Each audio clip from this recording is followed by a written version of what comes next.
Let me start with you, Neerja.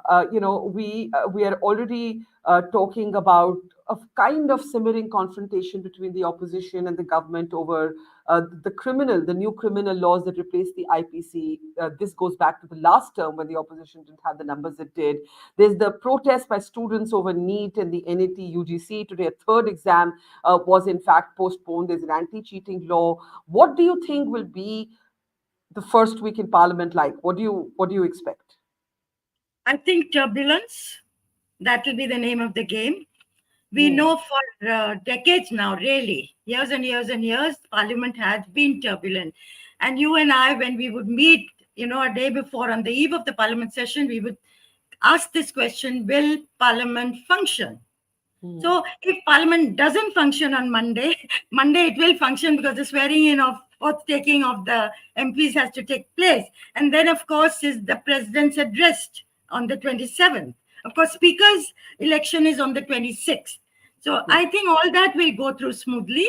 It is only when the reply to the motion of thanks comes that we will see fireworks expectedly on a whole lot of issues. As you say, the NEET leaks, which have agitated a very large number of students.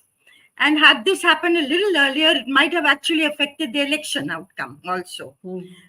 I think it's more potent than Agniveer in terms of the agitation among young people. And I'm not surprised that the minister, Dharmendra Pradhan, has been very conciliatory, taking moral responsibility, setting up a committee, and so on. And even from this RSS ranks, which is within the family of the BJP, the Akhil Bharatiya Vidyarthi Parishad has taken very strong stand. That something must be done about it very quickly. So yes, I think we will see contention, as I said, turbulence, and yet it will be a very strong, vibrant opposition we will see. And of course, a government that will try and hold its ground. Interesting 18th Lok Sabha we are in for. Yes, Rajat, one of the changes that we saw was Kiran Rijiju reaching out to Mallikarjun Kharge. We didn't actually see these kind of olive branches in the last two sessions of Parliament. Neerja Chaudhary mentioned the NEET agitation. The ABVP, which is affiliated to the ruling party, is also out on the streets. Dharmendra Pradhan has had to change his tonality from dismissing the protests as motivated to taking moral responsibility for what's gone wrong. Do you believe the government starts on a strong foot, or do you believe it's starting on a back foot because of these student protests that are impacting between the two exams 32 lakh young Indians? So, see, both Dharmendra Pradhan ji and I think JP Nadda ji, both of them come from the ABVP as an organization.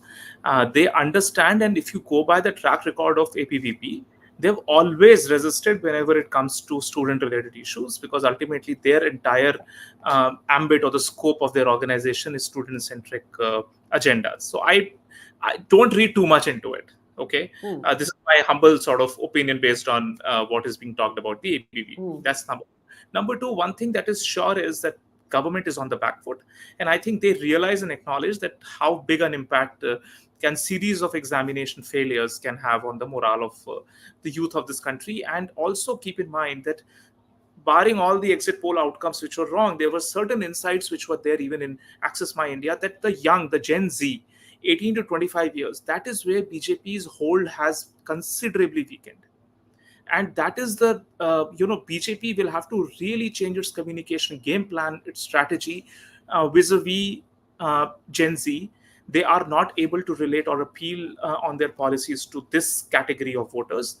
And I believe from that perspective too, BJP would be very cognizant that they would want to take very nuanced and delicate steps when it comes to issues addressing this core segment of the voters. This is what I feel. And lastly, I think what the opposition has been successful, and it got reflected even in your opening statement, Barkha ji. You said that Modi government, and I'm just quoting it as is, Modi government has fallen below majority. Yeah. See, this is, what they have been, and this is factually incorrect, by the way. Modi government has... Okay, see, Modi, the BJP, I see what you're saying. The BJP has fallen below majority. This is not your fault. This is... Yes. This is not your fault, Barkha. This is, consistently what the opposition has been able to do successfully is they have been able to staple minority and Modi together, that he is running a minority government. And this is true, and I've been discussing with various international media channels also. Everybody is not saying that it is a, a stable coalition government. They're all saying, oh, he's running a minority government. So this changes a lot of perception games globally also. And I think this is where opposition is getting its confidence from, and it will get reflected even in the floor of the House. You will see confrontation, no doubt about it, and all the flashpoints clearly. The initial advantages with the opposition as the session opens. Yeah, no, I do take your point. The technically correct thing to say is that the BJP fell below majority, but the government with its allies is not below majority, and I stand corrected technically on that. But I want to pick up on something you said. You said the BJP, even in the exit polls, there was some anticipation that the BJP was losing its hold in the Gen Z, in the young people. Now, more than 65% of India is under the age of 35, Rajat. This has to be very worrying for the BJP. Yet we don't see any overt attempt to change tack. So far, it's been just a few days. I mean, we have to give the government more time. But the cabinet is the same as before. Mr. Pradhan's initial responses were a bit tone deaf. He's tried to be very conciliatory now, taking moral responsibility. The ABVP, as we said, is out of the streets when it comes to these student exams. What is the narrative, or what is the gear shift that you would expect, or you think the government ought to make to target and woo these young people in particular? See, continuity and reflecting continuity was important, and I think this is where everybody has been consistent, that having the same set of ministers and all shows continuity and confidence. So that is good. But what BJP needs to do now is, within the organization, they need to come up with massive changes. They need to come up with a different communication game plan. They cannot be aggressive, or be in a same front footing most of the issues the way they have been doing. They have to be more nuanced in their outreach. They need to have a very different operations, even on social media, when it comes to being able to sound relatable to the Gen Z. All of that changes quite a lot. And if the organization doesn't get or understand these signals, they would be in trouble. And I think this is one big course correction that they need to do. College students, there is a discord, there is a disconnect between what the BJP is saying and doing, and what where they are. Dilip, do you want to step in? Basically, Mr. Modi has been the master of political communication in his first two terms. But right from the campaign up until the first few days, as Rajat points out, it's the government has missed a moment or two. It sometimes seemed out of sync with what people are talking about. So if people are, young people are out of the streets talking about the exams, the prime minister is not talking about that. He's talking about something else. My question to you is: do you agree that the government starts off on the back foot because Parliament is entering with this perception that the opposition has communicated that the government is a weak government, B, the student agitations? I think more than the student agitation is the fact that everybody knows that the two big things to watch are the speaker election and the party president. I know that you're going to come to that later, so I'm not going to steal your thunder on that subject. But I think we need to understand that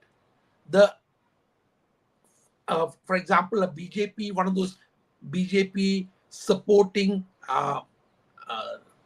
social media handles about an hour ago tweeted, or a few hours ago tweeted something which then got erased within minutes, and several BJP spokespersons sent it to me, which was a series of a thread of 5 tweets, which basically said that this mandate clearly goes for the BJP, but it also clearly wants and has asked for change. And that having a repeat of 15 people in the government at the top is not a reflection of accepting the mandate. So I think that we need to recognize that the reading of the mandate itself, Rajat has spoken about the age profile. Now I'm going to say something which I've already got a lot of pushback earlier in the last few days. I think that the young people of this country are not taking Parliament seriously. They're not watching it. The numbers have just fallen off a cliff. And it is very likely that, except for a few, shall I say, old school people, the importance we put on what is the nature of discourse in Parliament is not what is defining the mood of the street.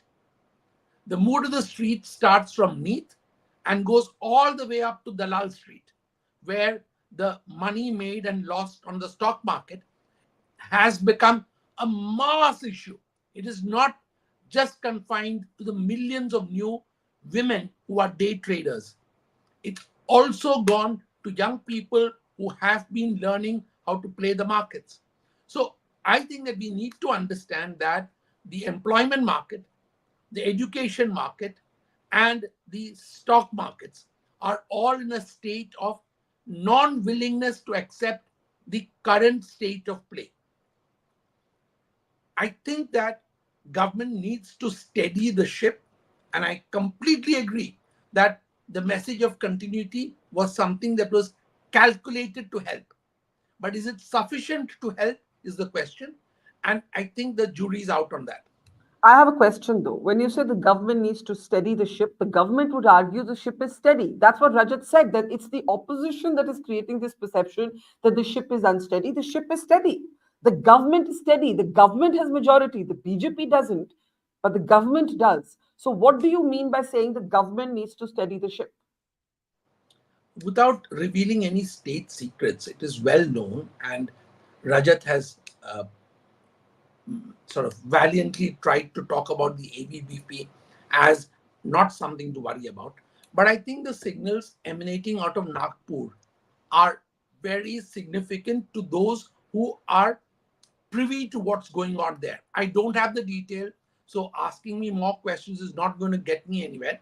But there is no doubt that the comments made during the election and the comments and presence of Mohan Bhagwat in Gorakhpur are all signs that there is an unsteadiness.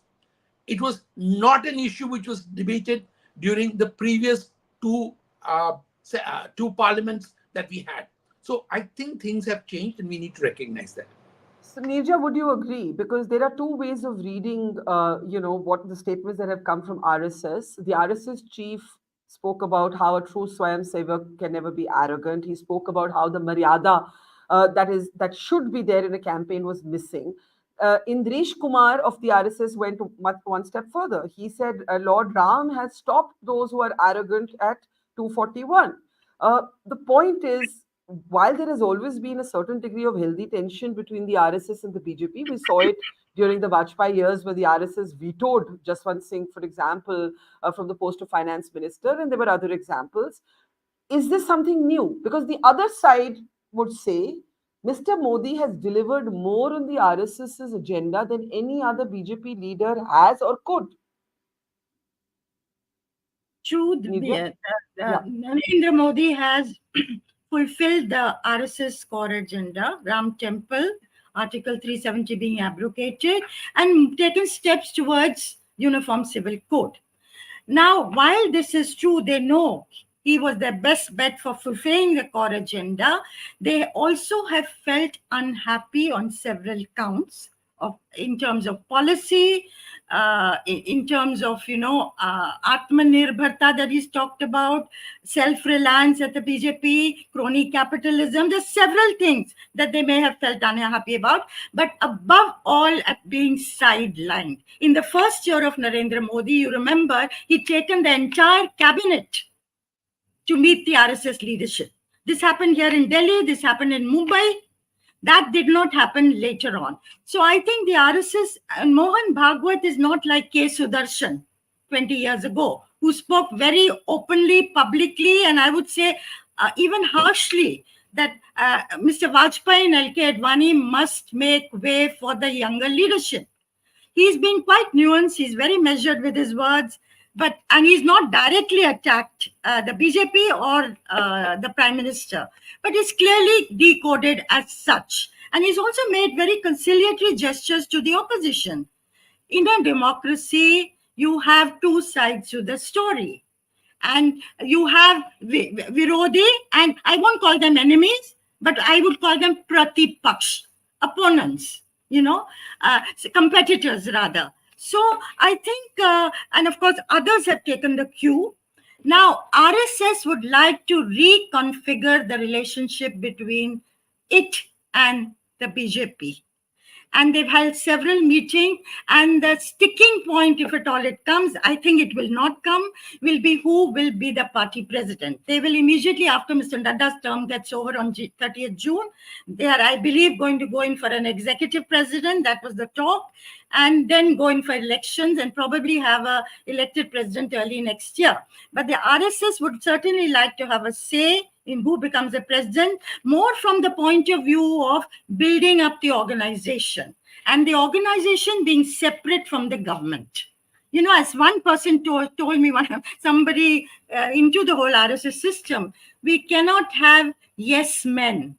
Yes, sir, is the word he used. We cannot any longer have, because you need to concentrate on the organization.